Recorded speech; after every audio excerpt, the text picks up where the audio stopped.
ఈ దినము వరకు నేను మమ్మల్ని సజీవులను పడగలిగాను. కేవలం ఆయన మీ యొక్క కృప దయ కనికరం మాకంటే బలవంతులు గ్రాములు లోకంలో వెళ్ళిపోయాను. మీరిచ్చిన కాలంలో వ్యర్థంగా గడపడానికి కాకుండా ఆయన మిమ్మల్ని మహిమపరచడానికి అనే విషయాన్ని మేము గ్రహించి మీకోసమైన బ్రతకడానికి సిద్ధపడి మనసును దయచేయమని చేరి కూడొచ్చిన మీ పిల్లలందరూ కూడా నాయన మీ ప్రియమైన పిల్లలుగా బ్రతకడానికి కావలసిన ఆత్మ సంబంధమైన సంగతులు తండ్రి వివరంగా నైనా అందించడానికి సమయోచితమైన తండ్రి ఆత్మ సంబంధ సహాయాన్ని అనుగ్రహించమని మరి ఇక్కడ కోఆర్డినేటర్గా పనిచేస్తున్నటువంటి నాయన మీ కుమారుడు దేవపుత్ర గారికి నాయన సేవ పరిచయలో కావాల్సినటువంటి నాయన మరి సహాయాన్ని కూడా మనకు అందించమని మా రక్షకుడని యేసుక్రీస్తునామమున కూడా ప్రార్థించి పెట్టుకుంటున్నాము తండ్రి.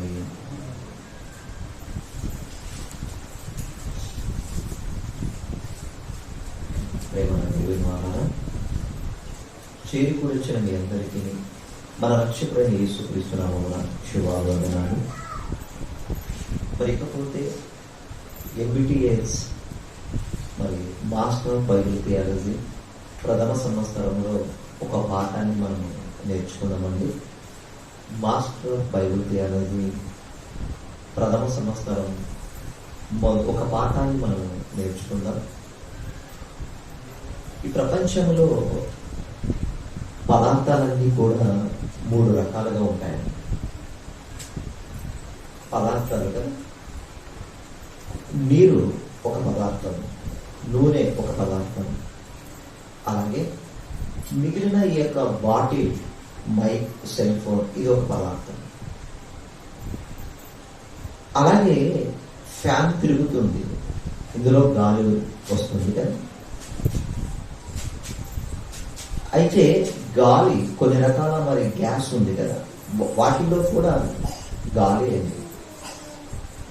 అంటే ప్రపంచంలో పదార్థాలన్నీ కూడా 3 రూపాలలో లభిస్తున్నాయి. 3 రూపాలని. ఒకటి గాలి రూపంలో ఖచ్చితంగా ఉంటుంది, ఉంటే ఒకటి గాలి రూపంలో ఉండాలి. రెండవదిగా ద్రవ రూపంలో ఉంటుంది, అంటే ఫ్లూయిడ్, పెట్రోల్ కానీ నీరు కానీ గ్యాస్లో కూడా కొంచెం ఫ్లూయిడ్ మిక్స్ అయి ఉంటుందండి. అంటే ద్రవ రూపంలో ఉంటుంది.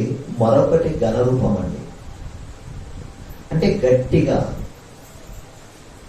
అంటే కొన్ని గాలిలో కలిసిపోయే వాయు రూపాలు, కొన్ని కింద వేస్తే దొర్లుకుంటూ వెళ్ళే ద్రవ రూపాలు, మరికొన్ని ఎక్కడ వేసినా అక్కడే ఉండగలిగేటట్లు ఘన రూపాలండి. ఈ పెంకులు, ఈ సెట్లు, ఇదంతా కూడా ఘన రూపాలు. అంటే సైన్స్ పిల్లలకి చాలా బాగా అర్థమవుతుంది. అంటే 3 రూపాలలోనే లభిస్తుంది. మీరు కట్టుకున్న బట్టలు ఘన రూపం, మీరు ధరించుకున్న బంగారం ఘన రూపం అండి. మీరు పొలాల్లో విత్తుతున్న వడ్లు ఏదైనా ఘన రూపమే ఉంటుంది. మనము నీళ్లు పెడుతున్నాము పొలానికి, అవి ద్రవ రూపం. అయితే ఈ విశ్వంలో రూపాలు 3 రకాల పదార్థాలు లభిస్తున్నాయో విన్నాం. కానీ ఈ విశ్వాన్ని 2 భాగాలుగా విడదీయచ్చు అని చెప్పవచ్చండి. ఒకటి పైన ఆకాశము, కింద భూమి. ఈ ఆకాశంలో ఉండేవన్నీ కూడా మనిషికి ఆకాశంలో కనిపిస్తున్నటువంటి యొక్క పదార్థాలన్నీ కూడా ఒక ఆకాశంలో మనకి ఏం కనిపిస్తున్నాయి? ఒకటే నక్షత్రాలు కనిపిస్తాయి, 2 చంద్రుడు కనిపిస్తున్నాడు. అయితే ఈ భూమి మీద మనకు కొండలు, పర్వతాలు, సెలయేర్లు, పొలాలు, ఎన్నో జంతువులు, ఇవన్నీ కూడా అంటే ఈ భూమి మీద ఉన్న వాటివన్నిటినీ కూడా భూ వస్తువులు అని చెప్పవచ్చు. అంటే భూమి నుండి ఉత్పత్తి అయినవని చెప్పవచ్చు, భూ వస్తువులు కాదు. ఆకాశంలో ఉండేవన్నీ కూడా ఆకాశ వస్తువులు అని చెప్పవచ్చు. అయితే ఈరోజు మనం కొంచెం ఆకాశ వస్తువులుగా ఉన్న వాటిని మనము పరిశీలిద్దామండి. ఆకాశంలో ఏమున్నాయి? సపోజ్ ఇప్పుడు మన యొక్క రీసెర్చ్ సెంటర్ లో ఈ నేల మీద ఉన్నటువంటి కొన్నిగా విభజించండి. అలాగే మన పైన కళ్ళెత్తు చూస్తే మన టాప్, మన తలపైన ఉన్నటువంటి రూఫ్ లో ఏమున్నాయి? లైట్స్ ఉన్నాయి, ఫ్యాన్లు ఉన్నాయి. రెండు రకాలుగా విభజించుకోవచ్చు కదా. పైన ఉన్నవి, కింద ఉన్నవి. అయితే కింద ఉన్నవి భూమి మీద ఉన్నవి అనుకో, పైన ఉన్నవి ఆకాశంలో అనుకో. అయితే ఇక్కడ మనకు పైన మన తలపైన ఉన్నటువంటి ఫ్యాన్లు ఉన్నాయి, లైట్లు ఉన్నాయి. ఈ లైట్లు వెలుతురునిస్తున్నాయి, కాంతినిస్తున్నాయి కదా. అలాగే ఆకాశంలో ఉండే నక్షత్రాలు కూడా కాంతిని ఇస్తున్నాయి. అని రాత్రి బయటికి వెళ్ళి చూస్తే నక్షత్రాలు కనిపిస్తున్నాయి కదా. సూర్యుడు కూడా ఒక నక్షత్రమేనండి. సూర్యుడు కూడా ప్రకాశించే నక్షత్రం. అయితే ఈ నక్షత్రాల గురించి ఈరోజు సమాజంలో ఇప్పటికీ శాస్త్రవేత్తలకు సరైనటువంటి జ్ఞానము లేదని చెప్పవచ్చు అండి. నక్షత్రాల గురించి పరిశీలిస్తున్నటువంటి శాస్త్రులు, జ్ఞానులు అనుకుంటున్న వారికి ఇప్పటికీ కూడా సరైనటువంటి జ్ఞానం లేదు. వాళ్ళ జ్ఞానం ఎప్పుడు పురుడు పోసుకుందని చెప్పవచ్చు అంటే, కేవలము 16-17 శతాబ్దముల నుంచే శాస్త్రవేత్తలు నక్షత్రాల గురించి చిన్నపాటి జ్ఞానం కలిగి ఉన్నారు. అంతకుముందు నక్షత్రాలు కదలవు అని చెప్పారు. కానీ మనకి యేసుక్రీస్తు పుట్టినప్పుడు నక్షత్రం కదిలింది. మనం ప్రతి క్రిస్మస్ అప్పుడు కూడా ఒక నక్షత్రాన్ని, స్టార్ ని, క్రిస్మస్ స్టార్ గా ఒక నక్షత్రాన్ని మన ఇంటి పైన, దేవాలయం పైన ఉంచుకోగలుగుతున్నాం. ఆ స్టార్ ఎందుకు మనం ఉంచుకోగలుగుతున్నాం మీకు ఇప్పటికే తెలిసి ఉంటుంది కదా. అంటే ఆ నక్షత్రం పుట్టింది, ఆ నక్షత్రం అనేది దేనికి అంటే ఒక మహానుభావుడు క్రీస్తు వారు పుట్టారు అని. అంటే యేసు క్రీస్తు పుట్టిన చోటుకు దారి చూపించింది నక్షత్రం అని మనందరికీ తెలుసు కదా. తూర్పు దేశపు జ్ఞానులకు ఆ నక్షత్రం దారి చూపించింది అని. అయితే నక్షత్రము యేసు పుట్టుకకు సంబంధం ఉందా? ఉందండి. అయితే నక్షత్రాలు యేసుకే కాదండి, మనుషులకు కూడా సంబంధం ఉంది. అయితే నక్షత్రాల గురించి ఒక మాట మొదటగా బైబిల్ నుంచి ధ్యానించుకుంటూ ముందుకు వెళ్దామంటే, కీర్తనల గ్రంథము 8వ అధ్యాయము ఒకసారి 3వ వచనాన్ని మనం ఒకసారి ఆలోచించగలిగితే, ఈ ఆకాశంలో ఉండే నక్షత్రాల గురించి మనం ఈరోజు ధ్యానించుకుందామండి. ఇప్పటికే నక్షత్రాల గురించి కొంతగా వివరణ మీకు ఇవ్వబడింది. మీరు కూడా ప్రతి క్రిస్మస్ రోజు కూడా నక్షత్రాల గురించి వివరణ తెలుసుకొని ఉన్నారు. ఇంకా ఎక్కువగా లోకానికి తెలియని, బడిలో చెప్పని పాఠాలలో బైబిల్ చెప్పినటువంటి నక్షత్రాల గురించి ధ్యానించుకున్నామని చదవగలిగితే, నీ చేతి పని అయినా నీ చేతి పని అయిన ఆకాశములను నీవు కలగజేసిన చంద్ర నక్షత్రములను నేను చూడగా నీవు మనుషుని జ్ఞాపకము చేసుకొనుటకు వాడు ఏ పాటి వాడు. ఇక్కడ దావీదు గారు ఈ కీర్తనలలో నక్షత్రాల గురించి చెబుతున్నాడు. నీవు ఆకాశాన్ని చేసావు తండ్రి, ఆకాశంలో నీవు కలగజేసినటువంటి చంద్ర నక్షత్రములను చూడగా. ఆ నక్షత్రాలను గురించి మనకు పరిచయం చేస్తూ మరలా వెంటనే మనుషుని గురించి మాట్లాడుతున్నాడు దేవునితో. అంటే నక్షత్రములను తెలియజేస్తూ, నీ చేతి పనులే, నీ ఆశ్చర్య కార్యములే, జ్ఞానముతో నీవు ఆకాశాన్ని కట్టావు తండ్రి, అలాగే ఆ అంత గొప్ప నక్షత్రాలను నీవు కలగజేశావు. ఆ నక్షత్రము మనకు చిన్నగా కనిపిస్తుందండి, కానీ ఈ భూమి కంటే కూడా కొన్ని లక్షల రెట్లు పెద్దగా ఉన్న నక్షత్రాలు కూడా ఉన్నాయండి. మనం అనుకుంటున్నాము అవి చిన్నవి, ఈ భూమి పెద్దది అనుకుంటున్నాము. కానీ అక్కడికి వెళ్ళి పరిశీలించగలిగితే నక్షత్రాలు ఈ భూగ్రహానికి చాలా పెద్దవిగా ఉన్నాయండి. అయితే ఈ భూమి కంటే పెద్దది నక్షత్రం అనుకున్నప్పుడు, అంత పెద్ద నక్షత్రాన్ని పరిచయం చేస్తూ, ఆ నక్షత్రాన్ని, ఆ పెద్ద దానిని, గొప్ప దానిని, ఆ వెలుగుతున్న నక్షత్రాన్ని పరిచయం చేస్తూ వెంటనే మనిషి గురించి మాట్లాడాడండి దేవునితో. అంత గొప్ప నక్షత్రాలు చేసావు తండ్రి, అవి ఈ భూమి కంటే పెద్దవిగా ఉన్నాయి, కానీ ఆ భూమి మీద మనిషిగా మేము 6 అడుగులు మాత్రమే. అందులో మా యొక్క ఆకారము కూడా చిన్నది, మా బరువు కూడా కేవలం 60-70 కేజీలు, మహా అంటే 100-120 కేజీలు అండి. ఈ భూమి కంటే నక్షత్రాలు పెద్దవి అన్నప్పుడు, గొప్పవి అనుకున్నప్పుడు, స్వయం ప్రకాశాలు అనుకున్నప్పుడు ఆ నక్షత్రాలను ఈ మనిషితో పోల్చగలుగుతున్నాడా? నక్షత్రాలను తెలియజేసి వెంటనే మళ్ళా మనుషుని ఎందుకు జ్ఞాపకం చేయగలుగుతున్నాడు? అప్పుడప్పుడు మనం ఆకాశంలో ఉండే వాటిల్లో చంద్రుణ్ణి ఉన్నాడు కదా, ఒక స్త్రీ ముఖము గుండ్రంగా ఉందనుకో, రవండుగా, వెంటనే చదువుకున్న వాళ్ళు ఏమైనా వర్ణిస్తారు? ఆమె ముఖము చంద్రబింబము అంటారు. అంటే చంద్రుని వల్ల ఆమె ముఖము గుండ్రంగా ఉంది అంటారు. అంటే ఇక్కడ పోల్చారు కదా. లేదా ఒకవేళ అమ్మాయి పెదవులు ఎర్రగా ఉన్నాయనుకో, ఆమె పెదవులు దొండపండు లాంటివి అంటారండి. ఒకవేళ ఒక స్త్రీ యొక్క వెంట్రుకలు నల్లగా ఉన్నాయనుకో, ఈ వర్షాకాలంలో మేఘాలు చాలా నల్లగా మబ్బులుగా ఉంటాయి కదా, ఆమె కురులు నల్లని మబ్బులు లాంటివి అంటారండి. అంటే ఆకాశంలో మబ్బులతో స్త్రీ యొక్క వెంట్రుకలను, ఆకాశంలో చంద్రుని యొక్క గుండ్రంగా ఉంది అని ఆమె ముఖాన్ని పోల్చగలుగుతున్నాం. కానీ ఇక్కడ దావీదు గారు ఇది పోల్చట్లేదండి. ఇక్కడ ఆ నక్షత్రాలతో నీవు ఇంత గొప్పగా ఉన్న తండ్రి, కానీ మనుషులు జ్ఞాపకం చేసుకుంటారంటే అంత గొప్ప వాటిని, పెద్ద వాటిని పక్కన పడేసి మనుషులు నీవు జ్ఞాపకం చేసుకుంటున్నావు. మనిషి ఏ పార్టీ వాడు చెప్పు? ఏదైనా చిన్నది మనకి ఏదైనా జరుగుతుంది అనుకో, పొలములోనో మన పైరు, మన సంపద అంతా వదిలేసి వెంటనే కుమారునికి, కూతురుకి ఏదో అయ్యింది ఇంట్లోనంటే వెంటనే పరిగెత్తుకుని వచ్చేస్తాం. అప్పుడు అంటారు, ఒరే ఆమెకు అతనికి కుమారులకు ఉన్నటువంటి ప్రేమ ఎంత గొప్పది చూడు. అంటే ఇంత సంపదను గాలికి పోయినా, వర్తపోయినా వదిలేసి ఆ కుమారుడు అంటే ఆ కుమార్తె మీద ఎంత ప్రేమ కలిగి ఉన్నాడు. అంటే ఆస్తి కంటే కుమారుడు ముఖ్యము అని. తండ్రికి ఇలాంటి ప్రేమ ఉంటుంది, తల్లికైనా కూడా కదా. చివరికి ప్రాణాలను కూడా తెగించగలుగుతుంది తల్లి పిల్లల్ని కాపాడుకునే విషయంలో. కోడినే చూడగలుగుతున్నాం. అయితే ఇప్పుడు పరలోకపు తండ్రి కూడా ఆ నక్షత్రాలను చూడట్లేదంట, కానీ మనుషుని జ్ఞాపకం చేసుకుంటున్నాడు. అంటే మనిషిని గురించి ఆలోచన చేయగలుగుతున్నాడు. అంటే పగలు పిల్లలకు సూర్యుని ఇవ్వాలని, రాత్రి వెలుగును నక్షత్రాల ద్వారా ఇవ్వాలని, భూమిని పండించాలని, అంటే మనిషిని జ్ఞాపకం చేసుకుంటున్నాడు. అయితే ఈ మనిషికి చంద్రునికి నక్షత్రాలకు లింక్ ఉందా?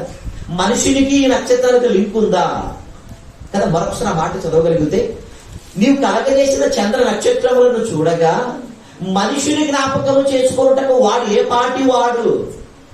అంటే ఆకారం చిన్నది, ఆయుష్ చిన్నది అని. అయితే దేవునికి నక్షత్రాల కంటే మనిషికి ఎక్కువ ప్రేమ ఉంది మనిషి మీద. అయితే ఇంకా ముందుకు మనం అలాగా ఆలోచించగలిగితే, ఈ నక్షత్రములను గురించి చెబుతూ ఈ నక్షత్రాలకు మరికొంత జ్ఞానాన్ని బైబిల్లో దేవుడు జోడించాడండి. ఈ నక్షత్రాల గురించిన జ్ఞానము లోకానికి తెలియని దాన్ని బైబిల్ మరొక మాట ఏం చెబుతుందో ఒకసారి అలాగే కీర్తన గ్రంథంలో మనం చూడగలిగితే 147వ అధ్యాయము కీర్తన గ్రంథము ఒకసారి 4వ వచనాన్ని మనం ఆలోచించగలిగితే, కీర్తన గ్రంథము 147వ అధ్యాయము 4వ వచనాన్ని ఒకసారి మనం ఆలోచించగలిగితే, నక్షత్రముల సంఖ్యను ఆయన నియమించి ఉన్నాడు అన్నాడండి కదా. ఇందుకు నక్షత్రాల సంఖ్య అంటే అవి లెక్కింపబడ్డాయి అని అర్థం అండి.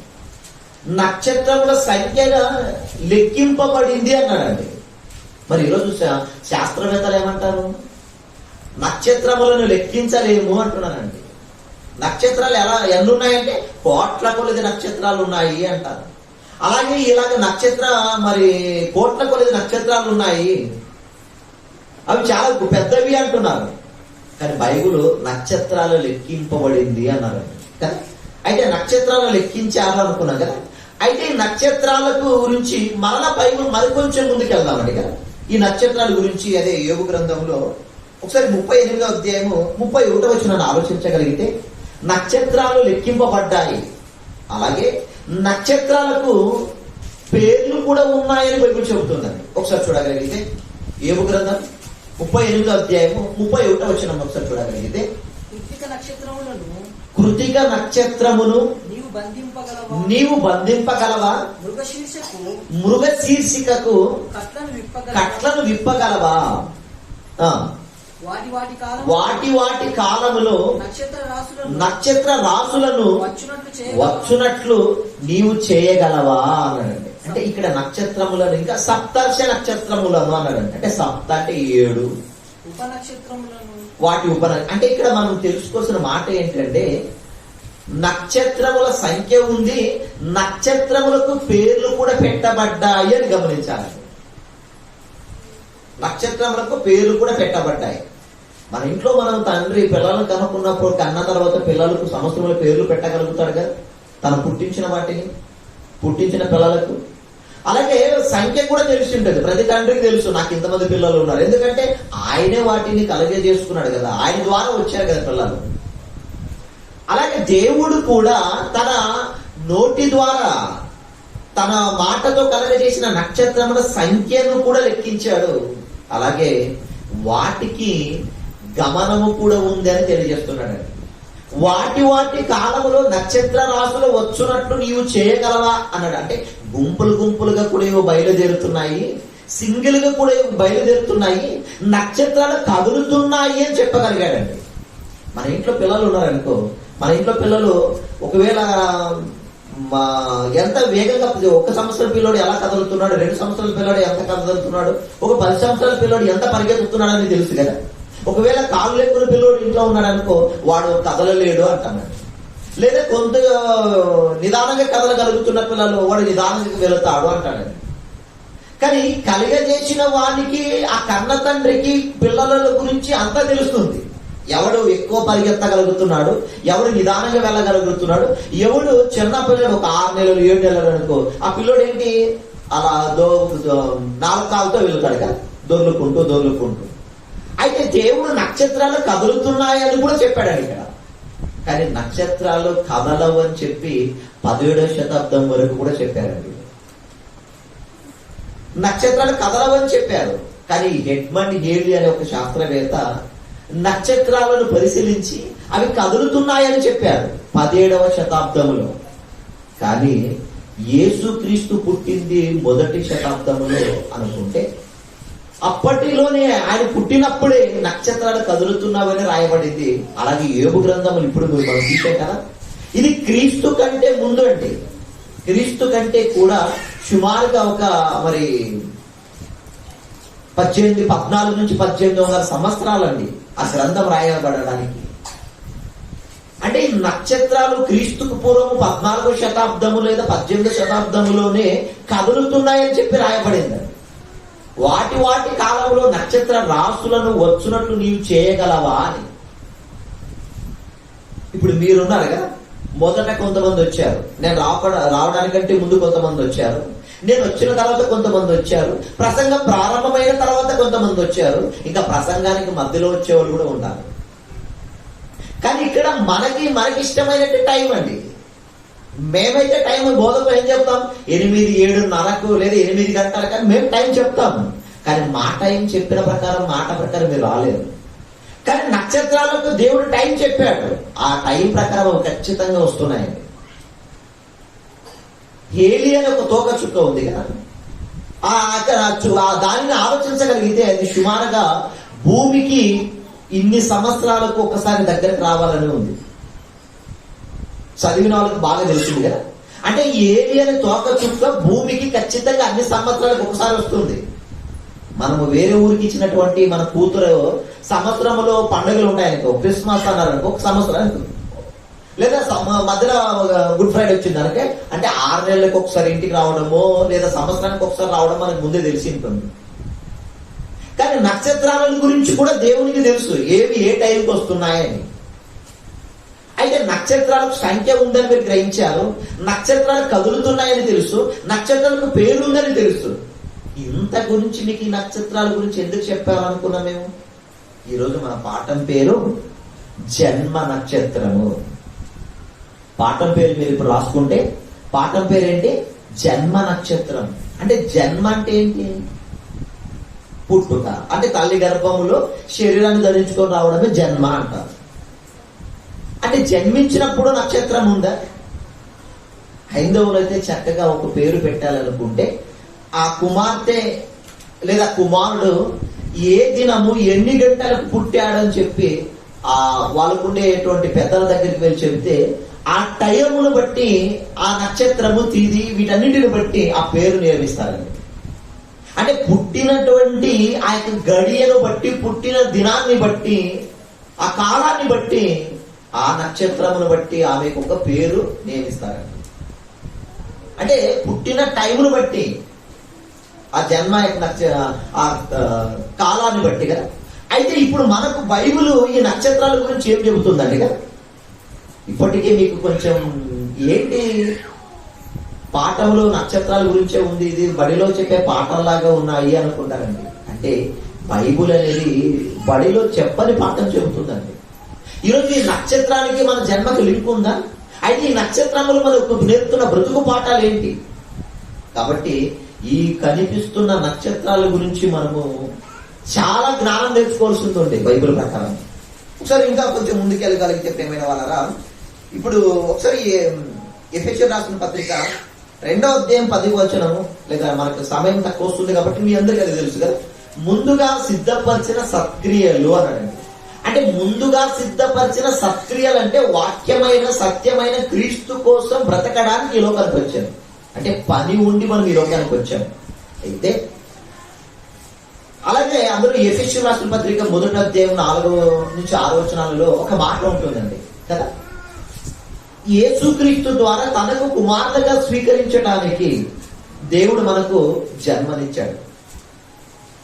అయితే ఎంతమంది ఈ లోకానికి రావాలని చెప్పి మనకి ఏమైనా లెక్క ఉందా?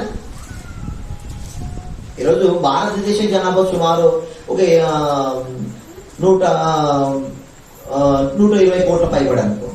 చైనా జనాభా, అలాగే ప్రపంచ జనాభా ప్రస్తుతానికి 850 కోట్ల దరిదాపుకు చేరుతుంది కదా. మరి ఈ నక్షత్రాల సంఖ్యకు మానవుని యొక్క భూమి మీద పుట్టే మనుషుల సంఖ్యకు సంబంధం ఉందా? ఖచ్చితంగా సంబంధం ఉందండి. నక్షత్రాలు ఆకాశంలో ఎంత ఉన్నాయో భూమి మీద మనుషులు కూడా అంతమంది పుట్టుకొస్తున్నారనే విషయాన్ని మనం గమనించాలండి.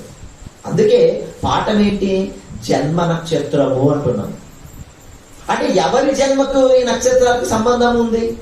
ఆనాడు పుట్టిన యేసుక్రీస్తుకు మాత్రమేనా?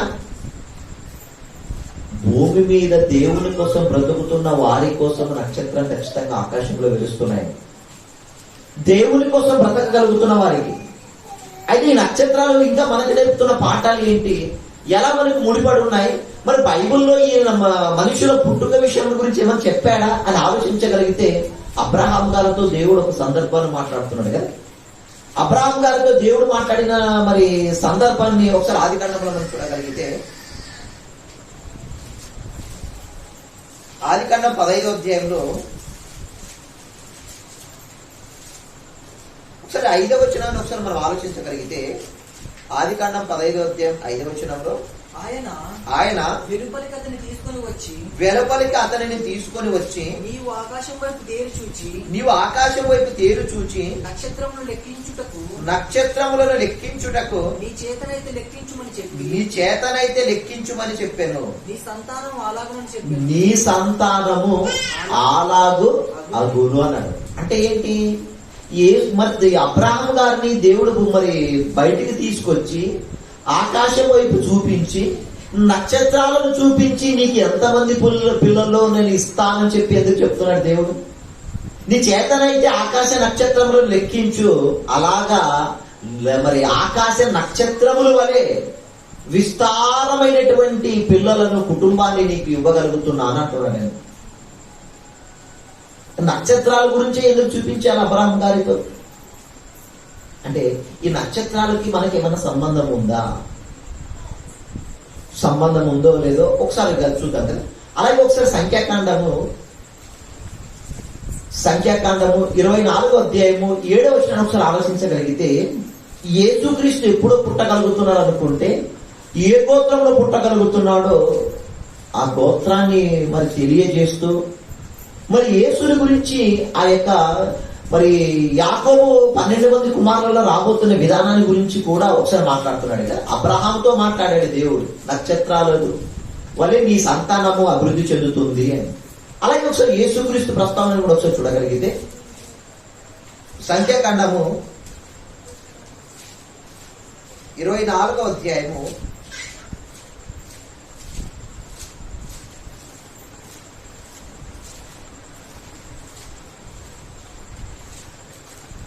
ఆకాశంలో నక్షత్రాల అబ్రాహాముతో గురించి మాట్లాడిన ప్రస్తావనలో ఒకసారి 17వ వచనాన్ని మనం ఆలోచించగలిగితే, సంఖ్యాకాండం 24:17 ఆయనను చూచుచున్నాను గాని ప్రస్తుతంలో ఉన్నట్టు కాదు, ఆయన చూచుచున్నాను గాని సమీపంలో ఉన్నట్టు కాదు.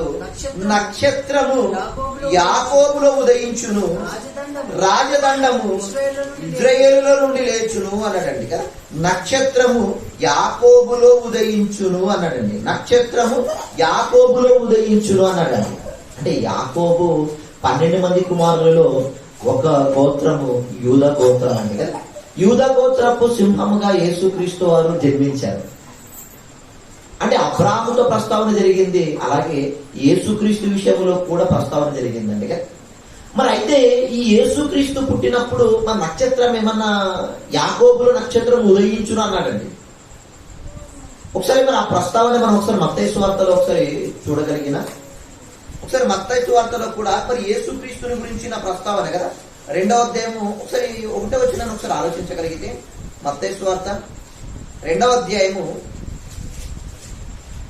1వ వచనాన్ని మనం ఒకసారి ఆలోచించగలిగితే, రాజైన ఏరోదు దినముల యందు యూదయ దేశపు బెత్లెహేములో యేసు పుట్టిన పిమ్మట ఇదిగో తూర్పు దేశపు జ్ఞానులు యెరూషలేమునకు వచ్చి యూదుల రాజుగా పుట్టిన వాడు ఎక్కడ ఉన్నాడు, తూర్పు దిక్కున మేము ఆయన నక్షత్రమును చూచి, తూర్పు దిక్కున ఆయన నక్షత్రమును చూసి అన్నారు.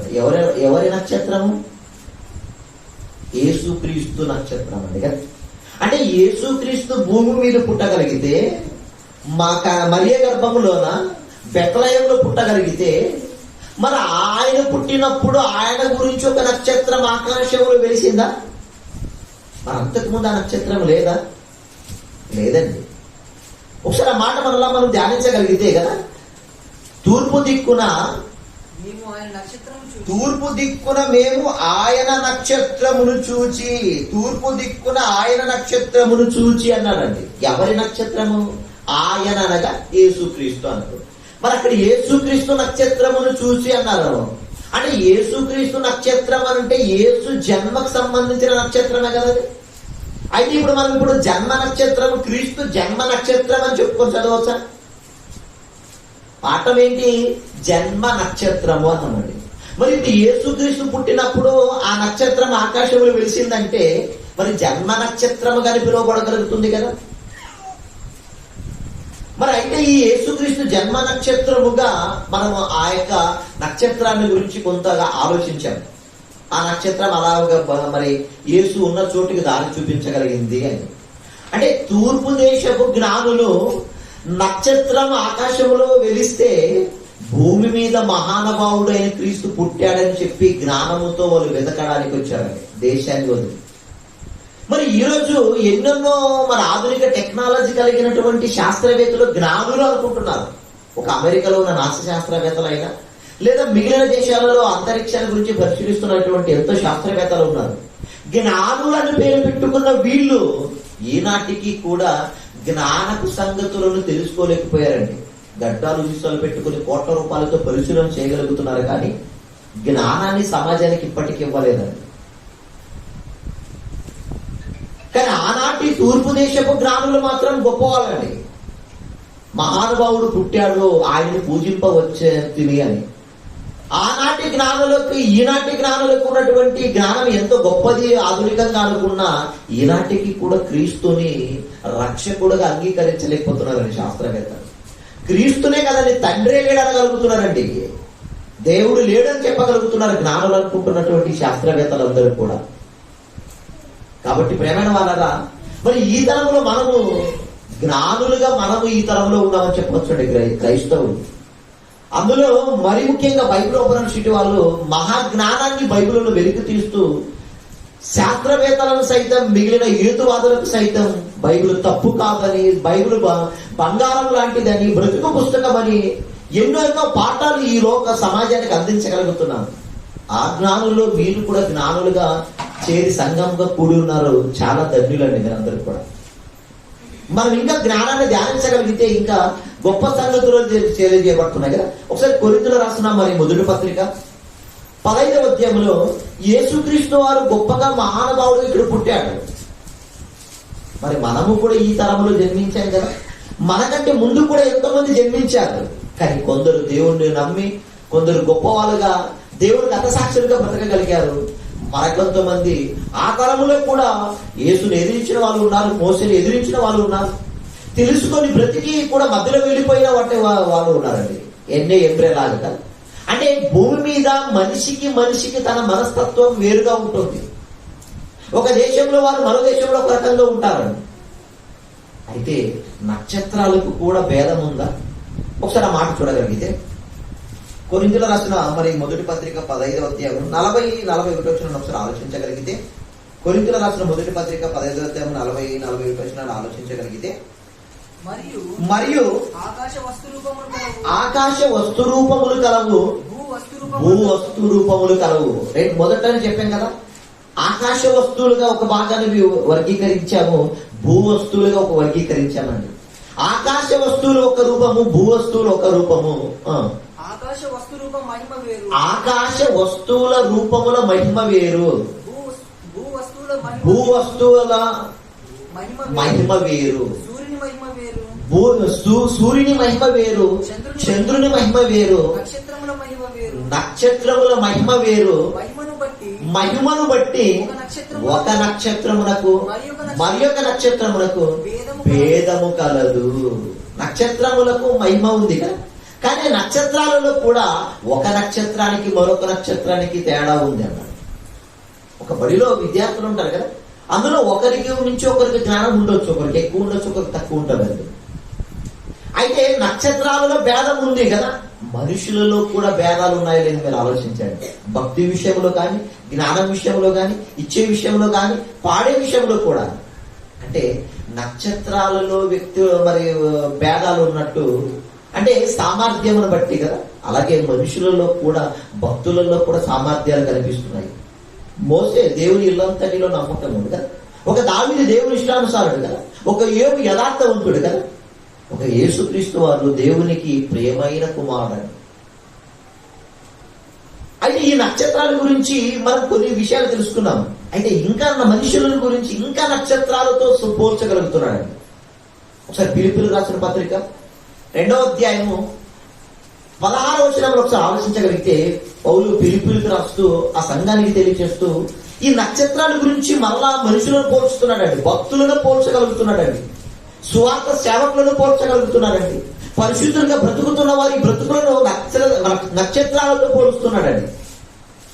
అప్పుడప్పుడు మనం ఒక వేసిన ఇప్పుడు లైట్ ఉందానికి, ఇప్పుడు అల్లోజిన్ ఒకప్పుడు దీపాలు ఉండేవి చిన్నగా కదా, మనం కిరోసిన్ వేసి అలాగా, లేదా మరి కాగడాలు వెలిగించుకొని మనకు ఒక 100 సంవత్సరాలు వెనక్కి వెళ్ళగలిగితే మన యొక్క బ్రతుకులు రాత్రి వేళ ఎలా ఉండేవి మీకు తెలుసు. అయితే ఇప్పట్లో మనము లైట్లో ఒక నక్షత్రంలాగా వెలుతురుతో ఎల్ఈడి బల్బులు వచ్చినాయి. అయితే మనం ఇప్పుడు ఏమంటున్నాము, ఒరే ఈ ఇంట్లో దీపం ఒరే ఆకాశంలో సూర్యులాగా వెలుగుతుందిరా. సూర్యుడు ఒక నక్షత్రమే కదా. అయితే ఒకసారి చూద్దామండి కదా, మన ఇంట్లో ఉన్న వెలుతురిని ఆకాశంలో ఉండే నక్షత్రాలు ఇచ్చే కాంతితో పోల్చగలుగుతున్నాం. కానీ దేవుడు దేనితో నక్షత్రాలను పోల్చగలుగుతున్నాడు చూద్దామండి. మన యొక్క పరిశుద్ధతను దేవుడు ఎలా పోల్చగలుగుతున్నాడు ఒకసారి చూడగలిగితే, అట్టి జనము మధ్యను మీరు అంటే క్రైస్తవులు, వాక్యం తెలుసుకున్న వాళ్ళు, ప్రవర్తన మార్చుకున్న వాళ్ళు, పరిశుద్ధంగా ఉన్న వాళ్ళు, కేవలం బాప్తిసం పొంది సంఘానికి వచ్చి వెళ్లే వారి గురించి కాదని ఇక్కడ పోల్చేది. బాప్తిసం తీసుకొని పరిశుద్ధులుగా నీతిమంతులుగా బ్రతుకుతూ అనేకులకు వాక్యాన్ని అందించే వాళ్ళనండి. మరి మనం నక్షత్రాల జాబితాలో ఉన్నామా? మీరు అట్టి జనము మధ్య జీవవాక్యాన్ని చేతబట్టుకొని లోకమందు జ్యోతుల వలె వెలుగొందుతున్నారు అన్నాడు. లోకమందు జ్యోతులు అన్నాడు. జ్యోతి అంటే ఏంటి? నక్షత్రము అండి. అప్పుడప్పుడు ఇంట్లో ఎక్కడ వీధిలో లైట్ వేసారనుకో వెంటనే మన వాళ్ళు కళ్ళకు అద్దుకుంటారు కదా. అంటే హైందవులు అలాంటి వాళ్ళైతే మొక్కుతారు జ్యోతి వెలిగింది అని. అంటే మన ఇంట్లో ఒక దీపాన్ని జ్యోతిగా వీళ్ళు పోల్చగలుగుతున్నారు. కానీ ఇక్కడ పౌలు గారు పరిశుద్ధాత్మ ప్రేరణతో రాయిస్తున్నటువంటి మాట ఏంటి అంటే, జ్యోతి అని దేనిని పోల్చగలిగాడంటే మనిషిని పోల్చాడండి. అట్టి జనమ మధ్య ఈరోజు అనేక ప్రాంతాలకు వాక్యం లేదంట, మన ఊర్లోనే ఉన్నారు, అనేక వీధులు ఉన్నాయి. ఆ వీధుల దగ్గరికి వెళ్ళి మనం ఒక ప్రొజెక్ట్ వేయగలిగాం అనుకో నిరంతరం, లేదా కరపత్రికలు పంచగలుగుతున్నాం అనుకో, సభలు పెట్టగలుగుతున్నాం అనుకో, యేసు మరణ సమాధి పునరుత్థానం గురించి మనం ప్రకటిస్తూ అనేకులు విన్న మాటల ప్రకారం వాళ్ళు మరి బాప్తిసం తీసుకుని సంఘానికి రాగలుగుతున్నారు అనుకో, అలా వచ్చి ఎవరైతే అనేకులను దేవుని దగ్గరికి నడిపించగలుగుతున్నారో వారు జ్యోతులు అని. అయితే ఇప్పటి వరకు క్రీస్తు ఎవరు? క్రీస్తు కూడా ఒక జ్యోతి. ఒకసారి యోహాను సువార్తలో ఒక మాట రాయబడిందని కదా, యోహాను సువార్తలో యేసుక్రీస్తుని గురించి మరి నక్షత్రాలకు ఉన్నటువంటి కాంతితో ఎలా సూర్యుడి లోకాన్ని వెలిగించగలుగుతున్నాడో అలా యేసుక్రీస్తు వారి గురించి కూడా మరి ఒకసారి యోహాను సువార్త 1వ అధ్యాయము 9వ వచనాన్ని ఒకసారి ఆలోచించగలిగితే, నిజమైన వెలుగు ఉండేను, అది లోకంలోనికి వచ్చుచు ప్రతి మనుష్యుని వెలిగించుచున్నది. అంటే యేసుక్రీస్తు వారి యాకోబు వంశములో ఆయన ఒక నక్షత్రంలో ఉదయిస్తున్నాడు అన్నారు కదా. మనం ఇందాక సంఖ్యాకాండం 24వ అధ్యాయం 17వ వచనంలో చూశాము. యాకోబులో నక్షత్రం ఉదయించును అన్నామండి. యాకోబులో నక్షత్రం అనేది ఎవరు? యేసుక్రీస్తు వారు కదా. ఆయన పుట్టి లోకాన్ని వెలిగిస్తాడని రాయబడిందండి. మరి వెలిగించాడా? ఇప్పుడు అక్కడ యేసుక్రీస్తు గురించేనండి 9వ వచనంలో కదా, నిజమైన వెలుగు ఉండేను, అది లోకంలోనికి వచ్చుచు ప్రతి మనిషిని వెలిగించుచున్నది అన్నాడు. ఇప్పటికీ మనమందరం కూడా వాక్యం అనే వెలుగు ద్వారా వెలిగింపబడ్డాం కదా. మన బ్రతుకులు చీకటి హృదయాలు మన యొక్క గుణాలు ఎలా ఉండేవి అంటే, యేసుక్రీస్తు వాక్యం నిరంతరం వెలిగిస్తూనే ఉంది కదా. అంటే అనేకుల హృదయాలను మార్చగలుగుతుంది, మారు మనసు. మరి అయితే యేసుక్రీస్తు ఒక నక్షత్రంగా పోల్చబడినప్పుడు ఆ నక్షత్రం వెలిగిస్తున్నట్టు ఈయన కూడా అనేకుల జీవితాలకు వెలిగించాడు. జెబులూను, నఫ్తాలి, యోర్దాను అవతల ప్రదేశాలన్నీ కూడా చీకటిలో కూర్చున్న గలిలియా, జెబులూను, నఫ్తాలి ప్రాంతాలన్నీ కూడా గొప్ప వెలుగుని చూచాయని రాయబడిందండి మత్తయి 4:16. అయితే చీకటిలో కూర్చున్న వారు వెలుగును చూశారు. ఇందాక మనం పిలుపు పత్రికలు చూసాం కదా, అట్టి జనము మధ్య అన్నాడు. అట్టి జనం అంటే ఎవరంటే వాళ్ళు వక్రజనము అని. అనుబంధాలు మర్చిన వారు, అనురాగాలు మర్చిన వాళ్ళు, దొంగలుగా, నేరస్తులుగా, వ్యభిచారులుగా, గర్వంతులుగా, దోషులుగా మారగలిగి బ్రతుకుతున్న వారు అండి.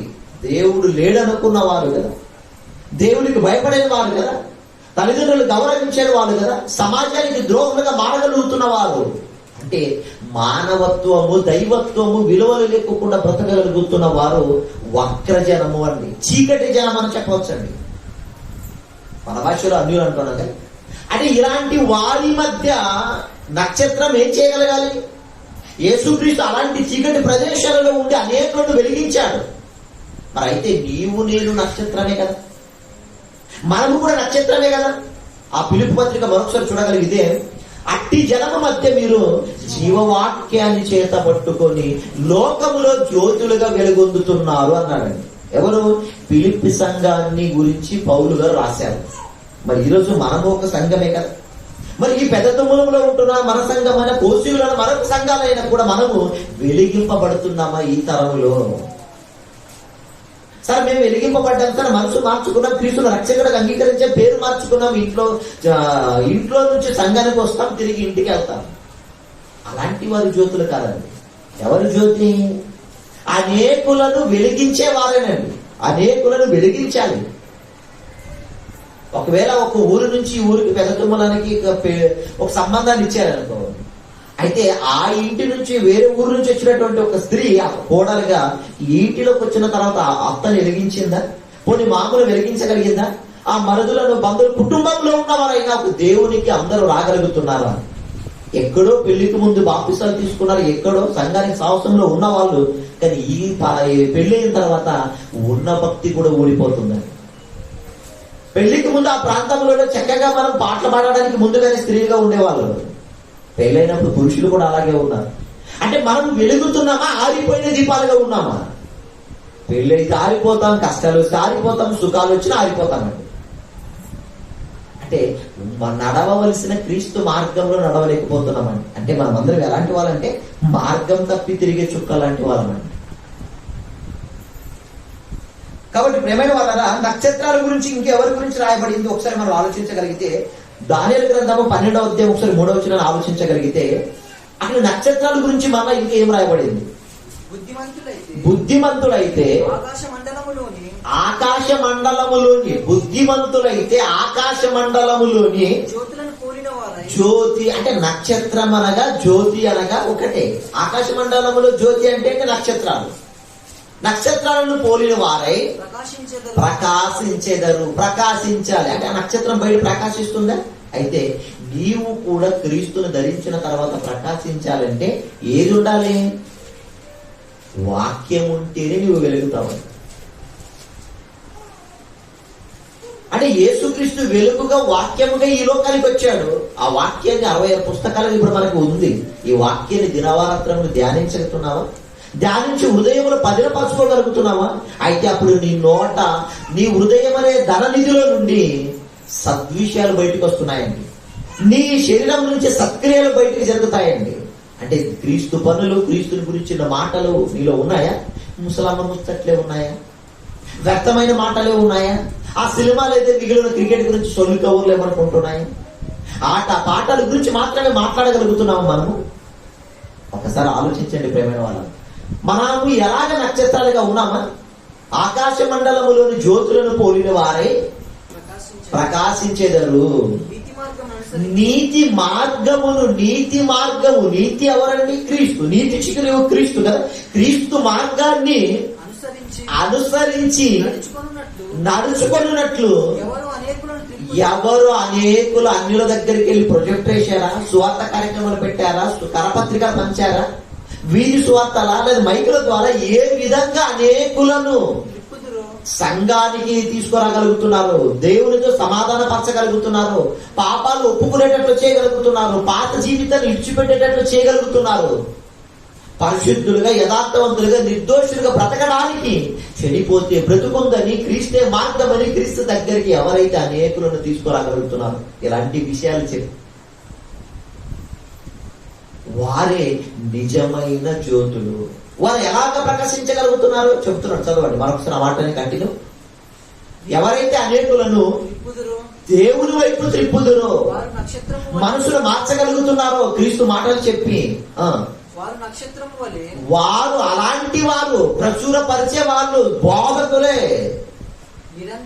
నిరంతరం ప్రకాశించేదారు అన్నారండి. ఇప్పుడు నేను చెప్పడానికి వచ్చాననుకో, నాతో పాటు తమ్ముడు సహకరించాడు, ఆ అబ్బాయి జ్యోతి అవుతాడు. మీరు ఈ దైవజనులను ప్రకటించడానికి సహకరిస్తున్నారా?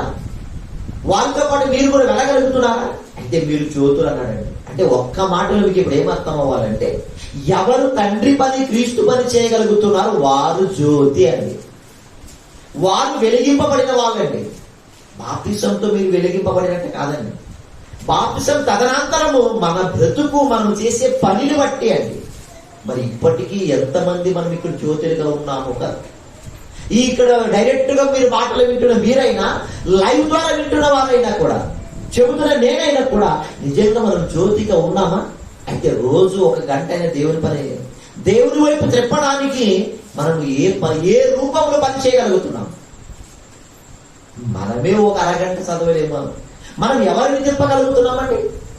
సంఘానికి వచ్చి ఇంతకాలం అయింది, నా ద్వారా ఈ కుటుంబం వచ్చింది, ఈ ఊర్లో, ఈ సంఘములో ఈ వ్యక్తి వచ్చారు ఎవరైనా చెప్పుకోగలుగుతున్నట్టు మేము మనకి ఏమైనా జాబితా ఉందంటారా? ఎప్పుడు దైవజనుడే చెప్పాలి, అతనే బాప్తిసం ఇవ్వాలి. అంటే మనం ఎవరిని ఇప్పటి వరకు తిప్పలేదా? ఎవరిని తిప్పుకోలేదండి. యవ్వనములో ఉన్నప్పుడు మనము, ఒక అమ్మాయి అనేక అబ్బాయిలను తిప్పుకుంటుంది తన వైపు. అబ్బాయి కూడా తన మాటతో, మరో డబ్బుతో, మరో వాటితో. కానీ మనము దేవుని దగ్గరికి త్రిప్పాలండి మనుషులను. ఎవరు అనేకులను త్రిప్పుదురు అన్నాడండి. యోహాను గారు కూడా ఒక నక్షత్రమే కదా. అనేకులను క్రీస్తు మార్గాన్ని ముందే ఉపదేశించారండి. పౌలు గారు కదా, అనేక సంఘాలలో, అనేక పత్రికల ద్వారా కదా. మరి మీరు ఎవరిని ప్రకాశింపజేయడానికి ఎవరిని త్రిప్పలేరా? త్రిప్పమండి. ఒక పిలుపు సంఘము తిప్పిందండి. పౌలు గారికి అనేక ప్రాంతాలలో సువార్త సాకారంగా ఉన్నారండి. కాబట్టి మనము వెళుతున్నామా, వెళుతున్న వారిని పంపించడానికి మనం సహకరిస్తున్నాం. రెండే గుర్తుంచుకోవాలి. అప్పుడు మాత్రమే మనం జ్యోతులుగా ఉండగలుగుతున్నామండి. లేదంటే ఎలా ఉంటున్నాయంటే మనము డూప్లికేట్ నక్షత్రాలు అవుతామండి. రాత్రి ఇంట్లోకి వెళ్ళిపోయిన తర్వాత మనం లైట్లను ఆఫ్ చేసి మధ్యన రేడియం నక్షత్రాలు స్టిక్కర్స్ పెట్టుకుంటారండి బెడ్రూమ్ లో. అవి ప్రకాశించేవండి. అవి వాటిని వెలిగించిన కొంతవరకేనండి కదా, కొంతకాలం తర్వాత అందులో రేడియం శక్తి కూడా అయిపోతుంది. అలాగే మనము కూడా సంఘానికి ప్రకాశింపబడతాం, కొంతకాలం బాగా వస్తున్న తర్వాత ఆరిపోతాం. కాబట్టి మనము దేవుని వైపు అనేకులు తిప్పగలిగిన వారే నక్షత్రాలుగా మనకి రాయబడిందండి. మరి అయితే మనం ఇప్పుడు ఎంతమందిని తిప్పుతున్నా మీరు ఆలోచించండి. కానీ నక్షత్రాలుగా కూడా కొన్నిసార్లు మనం మరి మాట్లాడతారండి, నక్షత్రాల దగ్గరికి వెళ్ళిపోతున్నారండి. గతంలో మరి మాజీ ముఖ్యమంత్రి వైఎస్ఆర్ గారు మరణించినప్పుడు పాట రాశారండి. ఏమని? చుక్కలోకి ఎక్కినాడు చెక్కలోడు అని. అంటే చుక్కల్లో అంటే నక్షత్రాల్లోకి చెల్లిపోయిన తర్వాత ఎక్కుతున్నారని చెప్ప పాట రాశారు. కానీ మరి దేవుడు ఏమని రాయించాడంటే, యేసు పుట్టినప్పుడే ఆయన నక్షత్రం ఉదయించింది అని రాయబడిందండి. అబ్రాహం గారితో కూడా దేవుడు నీ సంతానం ఈ నక్షత్రముల వల్ల విస్తరింపజేస్తానని, అంటే జన్మను బట్టి నక్షత్రం ఉందని చెప్పబడిందండి. కానీ వీళ్ళు మరణించినప్పుడు నక్షత్రాలకు వెళ్తారంటున్నారు. అంటే మన జ్ఞానానికి వాళ్ళ జ్ఞానానికి ఎంత తేడా? ఈ నక్షత్రాలకి పేర్లు ఉన్నాయని తెలుసుకున్నారు, ఈ సంఖ్య ఉందని తెలుసుకున్నారు, వాటి వాటి కాలాలలో అవి వచ్చి పని చేయాలని తెలుసుకున్నాం. అయితే కొన్నిసార్లు ఈ మార్గం తప్పుతున్నాయండి. మనుషులు కూడా మార్గం తప్పుతున్నారు కదా. ఒకసారి మార్గం తప్పే నక్షత్రాల గురించి ఒకసారి యూదా పత్రికలో ఒకసారి మనం చూడగలిగితే, 1వ అధ్యాయం 3వ వచనం ఒకసారి ఆలోచించగలిగితే, యూదా పత్రిక 1వ అధ్యాయం 3వ వచనాన్ని మనం ఆలోచించగలిగితే, ప్రియులారా మనకందరికి కలిగిన రక్షణ గూర్చి మీకు రాయవలనని విశేష ఆసక్తి గలవాడనై ప్రయత్నపడుచుండగా ఒకసారి అది మార్గం తప్పి తిరుగుతున్న నక్షత్రములు అనే మాటను ఒకసారి 13వ వచనంలో ఒకసారి ఆలోచించగలిగితే, 3వ వచనం కాదండి, యూదా పత్రిక 13వ వచనం. తమ అవమానమును నురుగు వెళ్ళగ్రక్కువారే సముద్రం యొక్క ప్రచండమైన అలలుగాను మార్గము తప్పి తిరుగు చుక్కలుగాను ఉన్నారు. వారి కొరకు గాఢాంధకారము నిరంతరము భద్రము చేయబడి ఉన్నది అన్నాడండి. ఇంతకి ఇక్కడ గాఢాంధకారము అంటే ఏంటి, మార్గము అంటే ఏంటి? నక్షత్రముల గురించి రాయబడింది కదా. నక్షత్రములకు గాఢాంధకారం గురించి ఏమని రాయబడింది చూద్దాం ఒకసారి కదా. మార్గము తప్పి తిరుగు చుక్కలుగాను, అంటే నక్షత్రాలు మార్గం తప్పి తిరుగుతున్నాయి, వారి కొరకు గాఢాంధకారము నిరంతరము భద్రము చేయబడి ఉన్నది అన్నారండి. ఇంతకీ మార్గము తప్పే అంటే మనం ఒక దారిలో వెళ్లాల్సిన ఉన్నాం అనుకో. అప్పుడు మనం పశువులు ఏం చేస్తున్నాం, తీసుకెళ్లేటప్పుడు మేపడానికి అవి దారిలో వెళ్ళిపోకుండా పక్కన ఉండే పొలం గట్టుకి వెళ్ళిపోతుంటాయి. అప్పుడు వెంటనే కోపం వస్తుంది కదా, ఇది దారిలో వెళ్ళిపోకుండా ఎక్కడ వెళ్తుందరే, దీన్ని అమ్మేసేయాలి అంటారు. అంటే దారిలో వెళ్ళిపోకుండా మార్గంలో వెళ్ళిపోకుండా సైడ్ వెళితే దాన్ని కొట్టేస్తా తిట్టేస్తే అమ్మేయాలనుకుంటాం.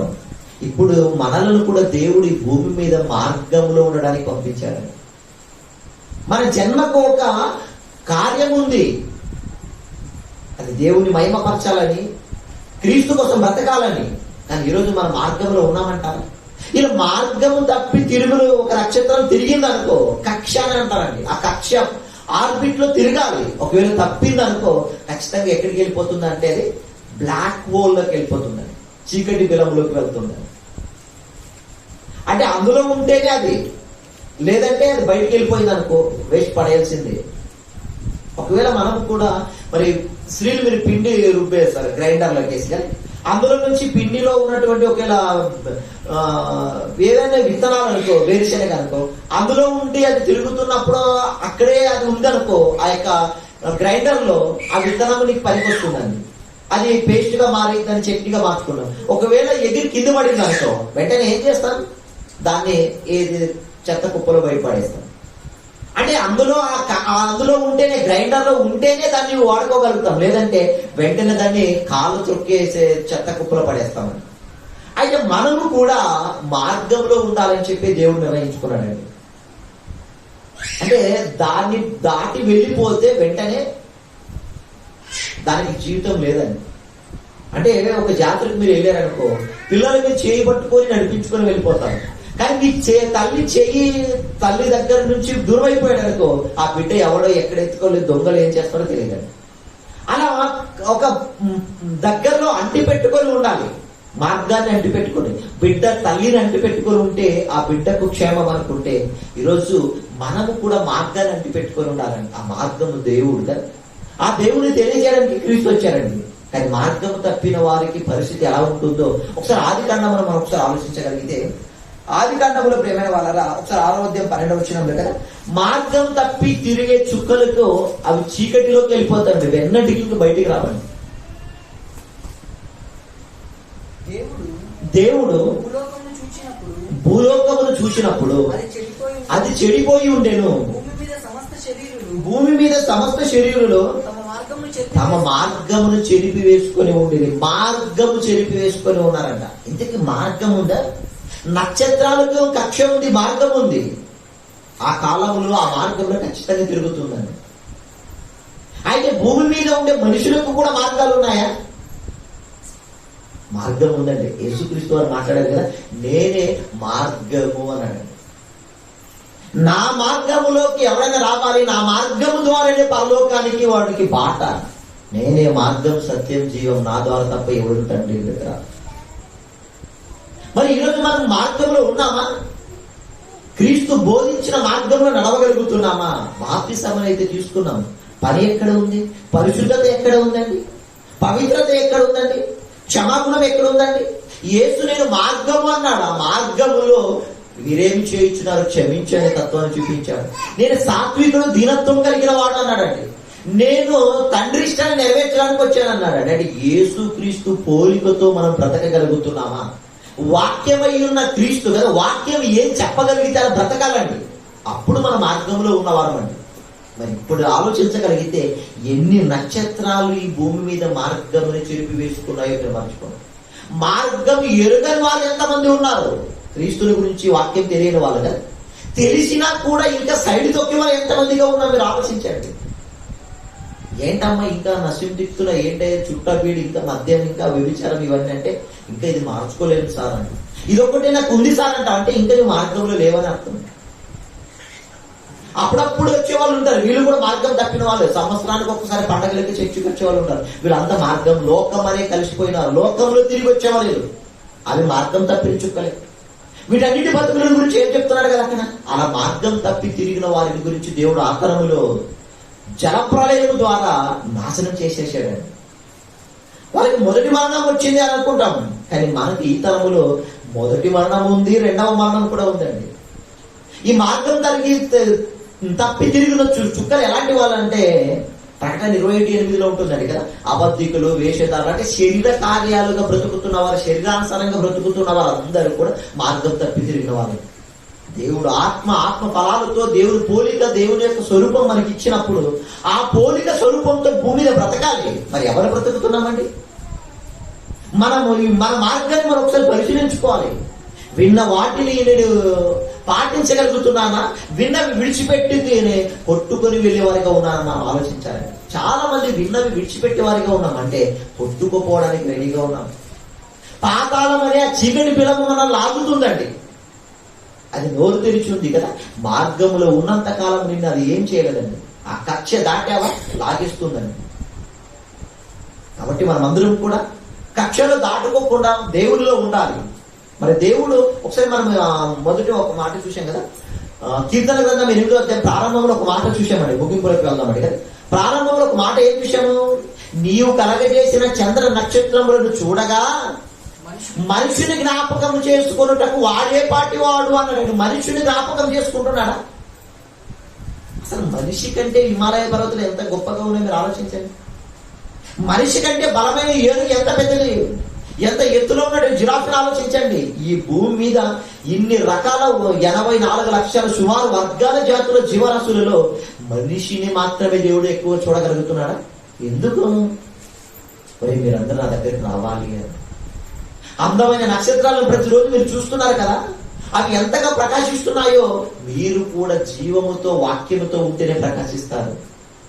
నా దగ్గరకు రావాలి మీరు, వాటిని గురించి మీరు అనేక బోధ తెలుసుకొని మీరు కూడా అలాగ పాపము లేని వారిగా రావాలి అంటున్నాడు. అది వెలుగు ఉంది. మీరు వాక్యాన్ని క్రీస్తుని ధరించుకుంటే మీరు వెలుగు. అలాగే రావాలి మీ మరణాంతం వరకు కూడా అని వాటిని చూసి ప్రతిరోజు కూడా నేను వెలుగుతున్నానా, అవి లోకానికి వెలిగిస్తున్నాయి, అయితే నేను వాక్యాన్ని ఎవరికైనా ఇవ్వగలుగుతున్నానా లేదా ఆలోచించాలి. అవి కక్షలోనే ఉంటున్నాయి, నేను కూడా ఆ సంఘ సావాసము కక్షలో ఉంటున్నానా లేదా ఆలోచించాలి. అవి దేవుడిని చెప్పినట్టు కూడా దేవుడు సృష్టిలోన సూర్యుని చంద్రుడిని 4వ దినం చేసినప్పుడు అవి భూమి మీద వెలిగించుటకి అన్నాడండి. ఆ నక్షత్రాలు మనిషికి వెలిగిస్తున్నాయి. ఈ నక్షత్రముగా క్రైస్తవుడిగా నీవు లోకానికి వెలిగించడానికి దేవుడు నీకు నాకు ఆయుష్ ఇచ్చాడండి. కరోనాలో ఒకవేళ మనం చచ్చిపోయి ఉంటే అంటే నీకు ఇవ్వబడిన ఈ కాలాన్ని ఇంకా వ్యర్థంగా గడపడానికి కాదు, క్రీస్తు యేసు వలె బ్రతకడానికి, క్రీస్తు యేసు వలె అనేకులను దేవునితో సమాధాన పరచడానికి అండి. మరి దేవుడు మనిషిని చూడగలుగుతున్నాడండి కదా. ఏబు విషయంలో ఆయన యథార్థతను, ఆయన యొక్క నీతిని చూసి మరి దేవుడు ఏమైనా మాట్లాడుతున్నాడు అపవాదితో, నా కుమారుడైన ఏబుల గురించి నీవు ఆలోచించితివా అంటే ఆ పరలోకంలో ఆ గొప్ప నక్షత్రాలను చేసిన తండ్రి ఆ నక్షత్రాల ఆవలగా ఉండి భూమి మీద ఉన్న మనిషిని చూస్తున్నాడా లేదా, మనిషిని జ్ఞాపకం చేసుకుంటున్నాడు. ఎలాంటి వారిని? ఏబు లాంటి యథార్థతను చూశాడు కదా. అలాగే ఒక దావీదుని కదా, ఒక మరి మోసే గారిని, మిగిలిన వారిని, ప్రవక్తలను, అపోస్తులను ఎందరను. అయితే ఈరోజు వీళ్ళందరూ కూడా నక్షత్రాల స్టార్స్ అండి. మరి మనం ఎవరిని స్టార్స్ అంటాం? మనిషిని మాయ చేసి, మనిషిని నటన చేసి, నటన చేస్తున్నటువంటి సినిమా ఫీల్డ్ రంగులు ముఖానికి వేసుకున్న వారిని స్టార్స్ అంటున్నారు. Super star, megastar, rebel star, power star. ఎవరు స్టార్స్ అండి? ఎవరైతే దేవుని కోసము బ్రతుకుతున్నారో వాళ్ళు స్టార్స్ అండి కదా. ఒక లూకాసు వార్త 21:3 వచ్చినప్పుడు మీకు గతంలో చెప్పాను కదా, బీద విధవరాలు తన జీవితంలో తనకున్న ఆస్తిని ఇచ్చింది, తన 2 కాసుల జీవితాన్ని. దేవుడు ఆమెను చూశారా? ఆమె గురించి చరిత్ర రాయబడిందా? ఆమె చరిత్ర ఇప్పుడు చదువుకోగలుగుతున్నామంటే ఆమె నిరంతరం జీవిస్తున్నట్టే కదా. యేసుతో పరిచయం చేసినటువంటి స్త్రీలు లూకాసు 9:3 కదా, 2వ వచనంలో తమ ఆస్తితో భాగం ఇచ్చి ఉపచారం చేయించు వచ్చింది అన్నారండి. వారి గురించి చదువుతున్నామంటే చరిత్ర ఉంది అంటే వారు ప్రకాశిస్తున్న నక్షత్రాలు కదా. ఆకాశంలో నిరంతరం ప్రకాశిస్తున్నాయంటే నేను కూడా ఒక మగ్ధలేని మరి వలె ప్రకాశించాలి అని. క్రీస్తు భూస్థాపన విషయంలో ముందుగా అక్కడ కూర్చున్నటువంటి ఒక స్త్రీ గురించి మనం చదువుతున్నామా? ఒక అబ్రాహ్ముల గురించి, ఎందరో ప్రవక్తల గురించి, అపోస్తుల గురించి, భక్తుల గురించి కదా. అత సాక్షిగా మారినటువంటి ఒక యాకోబు, ఒక స్టెఫెను గురించి వీరందరినీ దేవుడు జ్ఞాపకం చేసుకున్నాడు కాబట్టి పరిశుద్ధాత్మ ప్రేరణతో రాయించాడండి. అయితే నీ మరణం తర్వాత నిన్ను గురించి దేవుడు జ్ఞాపకం చేసుకునే దాంట్లో ఉన్నావా? క్రీస్తు 2వ రాకడలో మన గురించి ఏమైనా రాయబడుతుందో మీరు ఆలోచించండి. చివరికి ఒక మాట చూసుకొని ముగించుకుందాం కదా. మత్తయి సువార్త 24వ అధ్యాయము, మత్తయి సువార్త 24:29 వచనంలో, మత్తయి సువార్త 24:29 వచనంలో ముగించుకుందామని ప్రేమైన వారారా. ఆ దినముల అంటే యేసు పుట్టడానికి ముందు నక్షత్రం కనిపించింది. అలాగే యేసు 2వ రాకడ వస్తుంది. మొదటి రాకడలో పుట్టుక నక్షత్రము దారి చూపించింది. ఆయన జీవితం కూడా నక్షత్రంలో వలె ఉందని చెప్పబడింది. కానీ యేసు 2వ రాకడలో కూడా ఆ రాకడ సూచనలు కూడా నక్షత్రాలు చూపిస్తున్నాయి. ఎందుకు నక్షత్రాలు? కానీ మళ్ళా ఆ యుగాంతాన్ని కూడా నక్షత్రముల గురించి ఎందుకు చూపాడు అంటే మనిషి కూడా ఒక రోజు ఇలా ఆరిపోతాడు. ఆరిపోతే చీకటి కులంలోకి వెళ్ళిపోయే వారి పరిస్థితి ఎలా ఉంటుందో ఒకసారి చూద్దామండి. చీకటి సూర్యుని కమ్మును, చంద్రుడి కాంతినివ్వడు, ఆకాశం నుండి నక్షత్రంలో రాలును, ఆకాశమంది శక్తులు కదిలింపబడు. అంటే ఆకాశములో నక్షత్రాలు రాలిపోయాయనుకో ఈ యొక్క అంతరిక్ష శక్తులని కదిలింపబడుతున్నాయి. ఆ నక్షత్రాలు రాలిపోయే సమయం ఎప్పుడు అవుతుందంటే యుగాంతం అండి. అంటే ఈ భూమి మీద రాజ్య సువార్త ప్రకటింపబడిననుకో అప్పుడు యుగాంతం జరుగుతుందండి. అంటే యుగాంతముకి నక్షత్రాలతో మనకు కొంచెం జ్ఞానం తెలియజేస్తున్నాయి కదా. అలా పలానా రోజు 2012 యుగాంతం అన్నారండి, 2000 సంవత్సరం అన్నారు, ఏదో చెప్పారండి. కానీ దేవుడు నక్షత్రాల ఆకాశముల నుంచి రాలిపోయే సమయంలోనే యుగాంతం జరుగుతుంది. అవి రాలిపోవాలంటే యేసుక్రీస్తు యొక్క దినం రావాలి అన్నాడు. మరి రాలిన నక్షత్రాలు చీకటి బిలంలోకి వెళ్ళగలుగుతున్నాయి అనుకుంటే, ఆ రెండవ రాకడలో సమాధిలో ఉన్న వాళ్ళందరూ మనం అందరం లేపబడుతున్నాం. అప్పుడు నీ ఒక వెలుగొందిన నక్షత్రంగా ఉంటే, నా తండ్రి చేత ఆశీర్వదింపబడిన వారలా రండి అని చెప్పి గొర్రెల వలె నీతిమంతులుగా ఉంటున్న వారు వాళ్ళ క్రియలను బట్టి కదా, వాళ్ళు పరామర్శించిన దాన్ని బట్టి, వాళ్ళు చేసిన సేవను బట్టి, వాళ్ళు బ్రతికిన విధానాన్ని బట్టి వాళ్ళకు నిత్యత్వం ఉంటుందండి. కానీ ఎవరైతే ఎడమ వైపుగా ఉన్న వారి లక్షణాలలో ఉంటున్నాయో వారందరూ కూడా చీకటి బిలం పాతాళంలోకి వెళ్ళగలుగుతున్నారు. కాబట్టి మనమందరం కూడా నిరంతరం ప్రకాశించడానికి మన పవిత్రత, పరిశుద్ధత ఎంత ముఖ్యమైనదో మీరు ఆలోచించండి. అంటే నక్షత్రములు, క్రీస్తు పుట్టుకల నక్షత్రం జన్మ నక్షత్రం అనుకుంటే, భూమి మీద బ్రతుకుతున్న భక్తులకు కూడా నక్షత్రములు ఉదయిస్తున్నాయని, నక్షత్రముల సంఖ్య వలె అబ్రాహాముతో మాట్లాడాడంటే, కోట్ల కొలది మనిషి భూమి మీద ఉన్న వారికి నక్షత్రాలకి లింక్ ఉంది, వాటికి మార్గం ఉంది. మనకు కూడా భూమి మీద మార్గం ఉంది. మార్గం తప్పిన వారికి పరిస్థితి ఎలా ఉంటుందో మనము కూడా మార్గం తప్పితే ఎలా ఉంటుందో తెలుసుకున్నాం. మనము కూడా నిరంతరం ప్రకాశించాలంటే మనం అందరం కూడా భక్తులుగా సువార్త పనిలో ఉండాలని తెలియజేస్తూ ఈ మాటలు పంపిస్తున్నాం.